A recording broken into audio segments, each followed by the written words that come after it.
Buenos días. Proseguimos con el estudio del anexo del canto de la oración.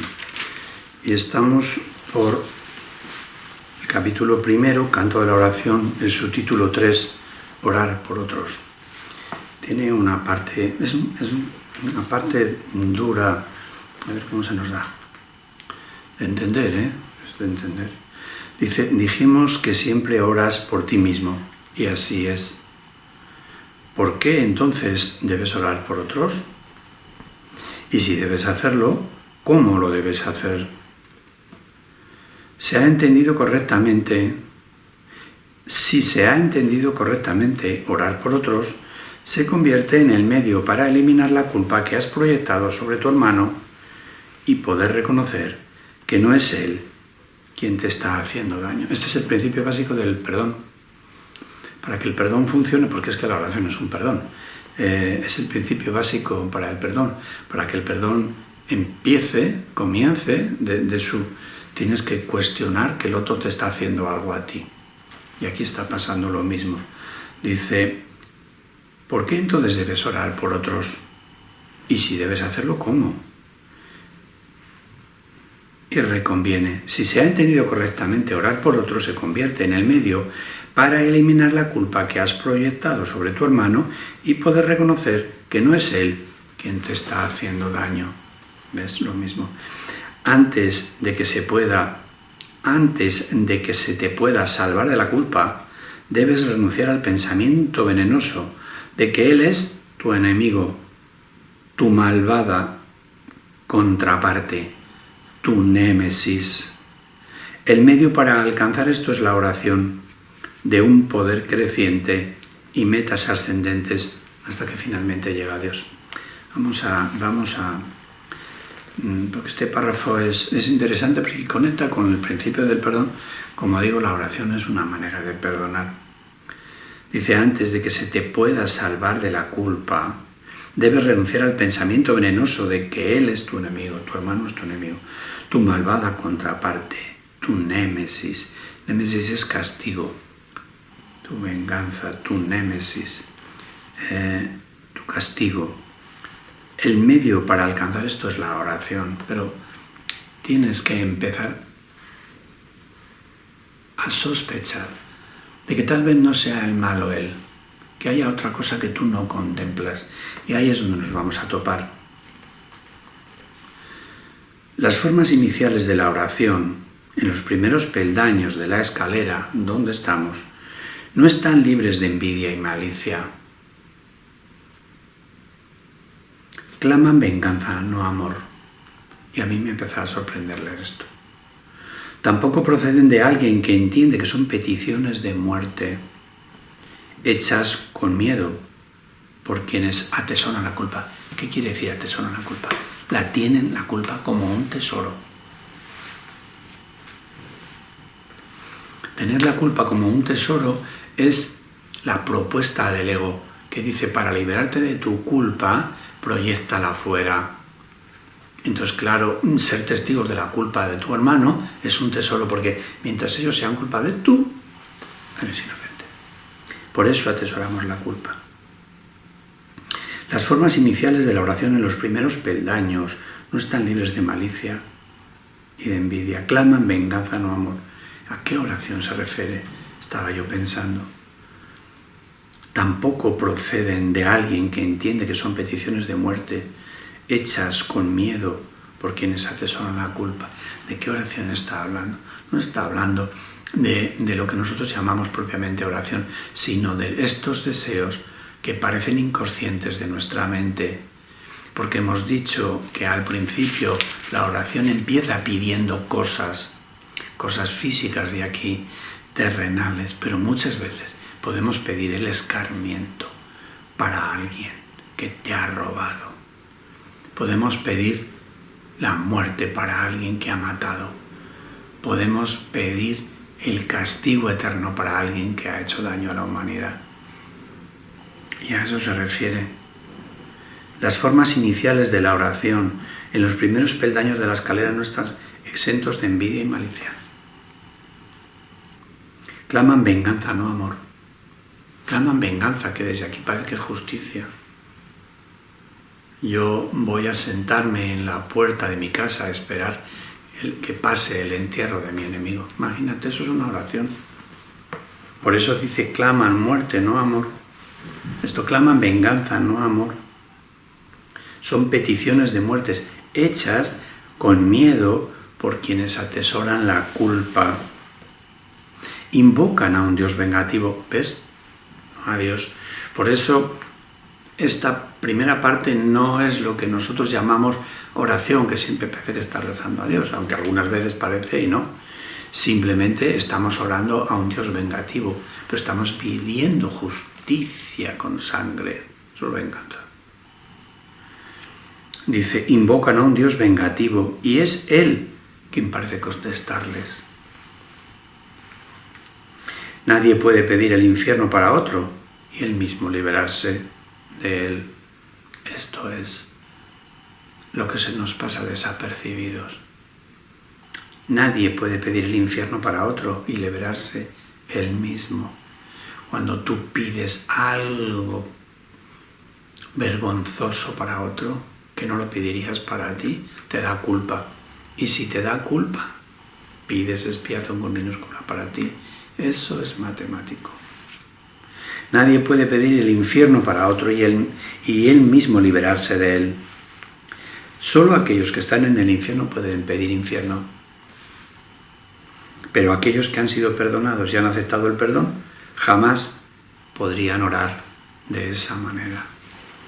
Hay que reconvenir la palabra orar y recordar que hemos leído antes en la escalera de la oración cómo se empezaban pidiendo cosas materiales y no tenían por qué uno creer en Dios. Estás orando todo el tiempo, llegar a final de mes, que te paguen, que esta chica te haga caso, que este chico te haga caso. Estás orando de una manera, pero no diciendo, Dios mío, que me pida matrimonio. No estás, tienes dentro de ti una estrategia que estás tratando de seguir para conseguir algo. Eso es una oración, eso es una oración. Una oración, como decíamos, no tienes por qué dirigirte a Dios ni siquiera creer en Él. Todo el tiempo estamos orando porque todo el tiempo estamos proyectando el futuro. Dice así, pues, en estos niveles la meta de aprendizaje no es otra que reconocer que la respuesta a cualquier oración será idéntica a la forma en que la oración se hizo. Si pedimos muerte, muerte nos vendrá. Y yo tengo pruebas en mi vida de eso suficientes. Y cada uno de vosotros. Así pues, en estos niveles la meta del aprendizaje no es otra que reconocer que la respuesta a cualquier oración será idéntica a la forma en la que la oración se hizo. Eso será suficiente, que aprendamos que lo que damos, recibimos. A partir de ahí, el paso a los siguientes niveles será fácil. Cuando te des cuenta que si pides destrucción para alguien, la estás arrojando sobre ti, esto va a dar una vuelta completa a tu forma de orar. El próximo ascenso comienza con esto. Esta es la reflexión en voz alta. Lo que he pedido para mi hermano no lo querría para mí. Por lo tanto, lo he convertido en mi enemigo. Esta es la reflexión. Lo que he pedido para mi hermano no lo querría para mí. Por lo tanto, lo he convertido en mi enemigo. Al desearle que sea un traidor, al calificarlo como un traidor y sostener su culpa, se ha convertido en un traidor para mí. Y tengo un traidor. Es evidente que este paso no lo puede dar quien no ve la liberación de otros como algo ventajoso y de valor para sí mismo. Este paso, el de no desearle el escarmiento al otro para que aprenda, eso está lleno de venganza, de rencor. Dice, es evidente que este paso no lo puede dar quien no ve la liberación de otros como algo ventajoso y de valor para sí mismo. Y ahí es donde empieza a costar. Un potosí. Ahí es donde empieza a costar. Es evidente que este paso no lo puede dar quien no ve la liberación de otros como algo ventajoso y de valor para sí. Porque nos gusta ver la culpa y nos parece un tesoro, como hemos dicho antes. Puede aplazarse por largo tiempo porque puede parecer peligroso en lugar de compasivo. ¿Cómo le voy a quitar la culpa? ¿Cómo le voy a quitar el juicio si no soy yo el que vela por cómo son las cosas? Este mundo se va al garete. Dice, porque puede parecer peligroso en lugar de compasivo. Para los culpables, ciertamente, parece una ventaja tener enemigos. Y en ese imaginario beneficio debe desaparecer. Y este imaginario beneficio debe desaparecer si es que se ha de liberar uno de ellos. Es que esto es pesado de entender, pero bueno, yo creo que es evidente que el paso de querer ver al otro santo no lo puede dar quien no ve ventajoso que el otro sea un santo. Puede aplazarse durante tiempo porque puede parecer peligroso en lugar de compasivo, en lugar de agradable. Pues los culpables ciertamente parecen, pues para los culpables ciertamente parece tener una ventaja tener enemigos. Ay, yo lo digo muchas veces, que tener enemigos hace amigos, porque te pones mejor de acuerdo criticando a alguien que hablando de sus bondades. Y ese imaginario beneficio debe desaparecer si es que uno se ha de liberar. Debemos aceptar, aprender, poner en marcha que si tenemos a alguien crucificado, nosotros estamos crucificados. Y aunque nos dé espanto al principio, tenemos que empezar a bajar de la cruz a los crucificados. Y es lo que viene a decir ahora. Dice, la culpa se debe abandonar, no ocultar. Porque otra de las estrategias del ego es hacerte los positivos. Haz como que no es un sinvergüenza. Haz como que no es un traidor. ¿Y qué pasa cuando haces eso? Como la culpa sigue, no te la has quitado de la cabeza. Simplemente la has ocultado y has dicho, no, es que, no, tal cual. Pues ¿qué pasa? Que a la siguiente que pueda te la va a hacer más gorda. Ser positivo es que no pensamos las cosas, es la cosa más tonta del mundo. La culpa se debe abandonar, no ocultar. Te puede dar resultado lo de ser positivo un poco, pero luego, si tú duermes encima de la culpa va a salir. Esto no se puede hacer sin cierto dolor. Abandonar la culpa, es lo que estoy diciendo. Y si no, hacer la prueba ahora mismo, mientras estamos estudiando esto. Agarrar y traer a vuestra mente el enemigo número uno que tenéis. El que tenéis. Tu cuñada, tu yerno, tu socio, tu jefe, tu mujer, tu marido, el presidente de gobierno, las farmacéuticas, trae a alguien. Y trata de imaginártelo santo. Anda, a ver si te gusta. La culpa se debe abandonar, no ocultar. Esto no se puede hacer sin cierto dolor. Y tener un atisbo de la naturaleza misericordiosa de este paso puede llevar por algún tiempo a un profundo retraimiento en el miedo. Esto nos puede paralizar. A mí me ha paralizado muy fuerte y ahora ya no tanto, pero tengo ahí la inercia de no aceptar la inocencia de los demás, que me cuesta lo que... Dice, pues las defensas del temor son temibles en sí mismas y cuando se reconocen, traen el miedo con ellas. Nos vamos a dar cuenta que las defensas del temor son puro miedo. No obstante, ¿qué ventaja le ha reportado jamás a un prisionero la ilusión del escape? ¿Qué es? ¿A qué se refiere la ilusión del escape? Creemos que nos escapamos de la culpa mientras sea el otro culpable. ¿Pero qué beneficio te ha traído a ti eso? Ninguno. ¿Qué ventaja le ha reportado jamás a un prisionero la ilusión del escape? ¿Cómo nosotros que somos prisioneros de la culpa podemos creer que mientras otro sea más culpable que nosotros nos vamos a liberar de la culpa? ¿Qué ventaja le ha reportado jamás a un prisionero, a nosotros, la ilusión del escape, poniendo la culpa en el otro? Su verdadero escape de la culpa radica únicamente en el reconocimiento de que la culpa ha desaparecido. Mas, ¿cómo puede reconocerse esto mientras se la oculte en otro y no se la vea como propio? Y las veces que el curso nos dice esto, ¿será que no lo tenemos que aprender, verdad? ¿Cómo puede reconocerse que la culpa ha desaparecido mientras la ocultemos en otro? Y no nos damos cuenta que es nuestra. El miedo a escapar hace difícil dar la bienvenida a libertad. El miedo a escapar de la culpa hace difícil dar la bienvenida a la libertad, y convertir a un enemigo en carcelero parece ofrecer seguridad. El miedo a escapar de la culpa. Este mundo está hecho sobre la culpa. Entonces, quitar los cimientos a este mundo da miedo. Quitar los cimientos al sistema de pensamiento da miedo. Nos gusta creer que Dios hizo el infierno para castigar a los malos. El miedo a escapar hace difícil que le des la bienvenida a la libertad. Estamos tan acostumbrados a la culpa que yo a veces veo que cuando estamos a punto en una psicoterapia de echarla fuera, la persona se retrae. ¿Y ahora qué voy a hacer yo? ¿Y ahora qué voy a hacer yo sin la culpa? Eso lo he visto yo. El miedo a escapar hace difícil darle la bienvenida a la libertad. Y convertir a un enemigo en carcelero parece ofrecer seguridad. Y entonces tener a alguien a quien vigilar y nosotros nos convertimos en los presos del que vigilamos, parece que eso nos da seguridad. Este rol de vigilar la culpa de nuestro hermano, de ser testigo, parece que nos da libertad, parece que nos da seguridad. ¿Cómo entonces se le puede liberar sin que se apodere de ti un profundo miedo? Ahí está la pregunta.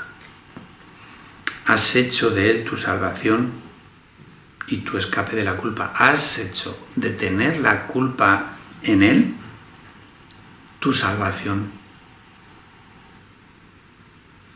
Que él sea culpable de eso, has hecho tu salvación.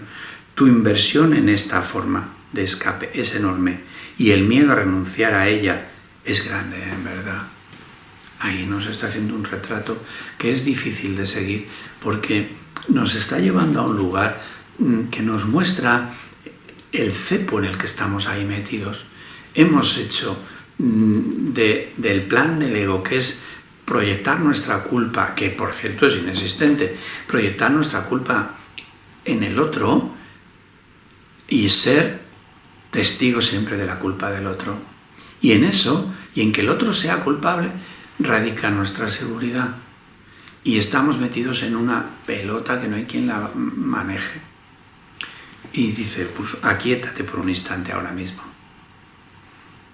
Y piensa en lo que has hecho.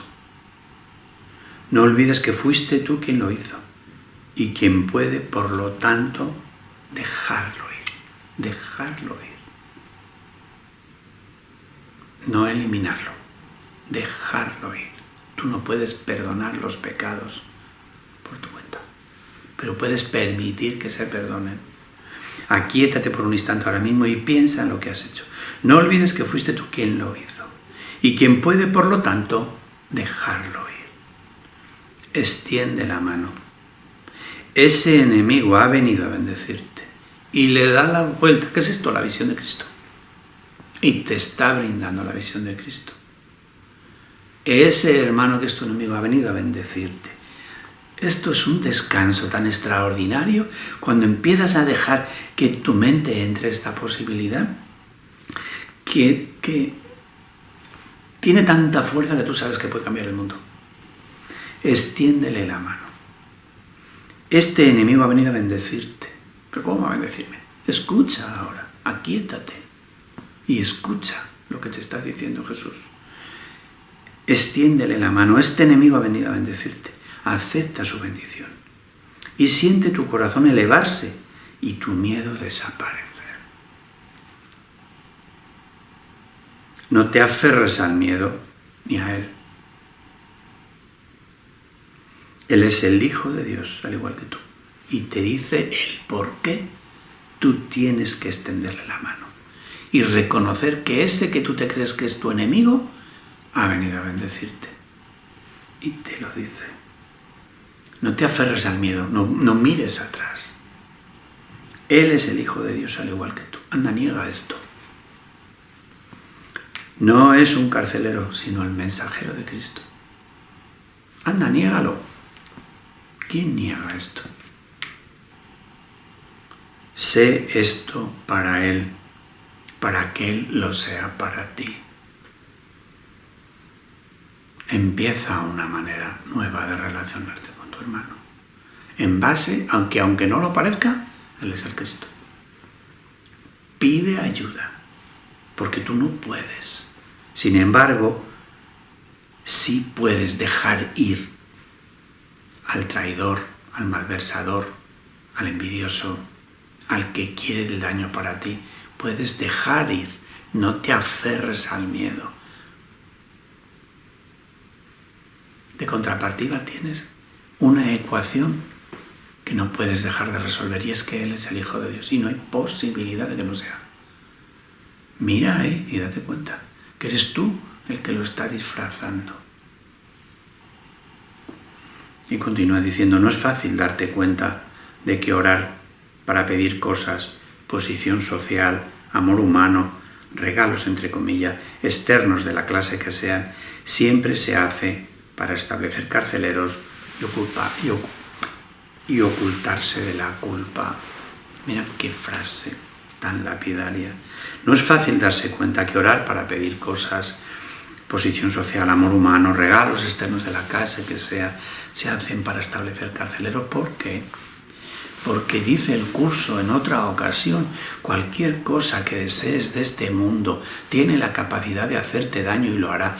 ¿Por qué? Porque todas las cosas de este mundo, que habitan en este mundo, que lo conforman, son ilusiones.